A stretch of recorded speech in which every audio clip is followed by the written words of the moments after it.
Hello friends, welcome to my channel Leena kitchen recipe. तो आज है शुक्र प्रदोष व्रत। शुक्रवार के दिन पड़ने की वजह से इसे शुक्र प्रदोष व्रत कहा जाता है। और इस दिन भगवान शिव और माँ पार्वती की पूजा अर्चना की जाती है।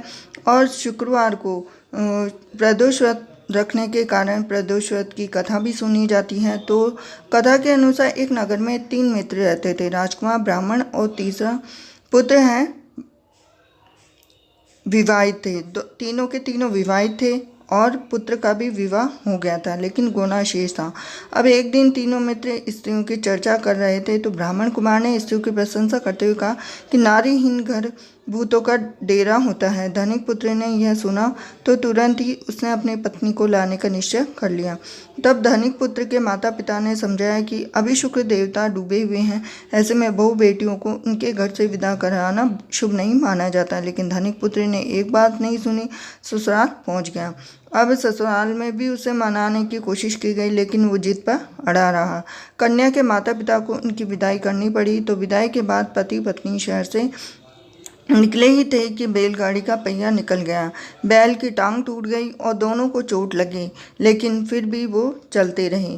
कुछ दूर जाने पर उनका सामना डाकू से हुआ तो डाकू उनका धन लेकर चले गए। अब 3 दिन में ही अब उसका पुत्र को सांप ने डस लिया। उसके पिता ने वैद्य को बुलाया तो वैद्य ने कहा 3 दिन में ये मर जाएगा। जब ब्राह्मण कुमार को यह खबर मिली तो वो धनिक पुत्र के घर पहुंचा और उसके माता पिता को शुक्र प्रदोष व्रत की सलाह दी।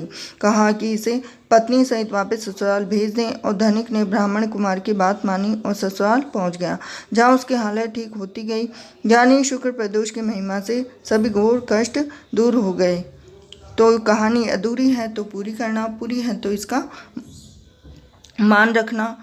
और शुक्र प्रदोष व्रत में हम इन पौराणिक मान्यताओं के अनुसार यह व्रत मंगलकारी और मनोकामनाओं को पूर्ण करने वाला माना जाता है। शुक्रवार को प्रदोष व्रत सौभाग्य, दाम्पत्य जीवन में सुख समृद्धि भर देता है। और प्रदोष काल में भगवान शिव की पूजा के बाद व्रत कथा पढ़नी चाहिए। और मिलती हूँ आपसे नेक्स्ट वीडियो में।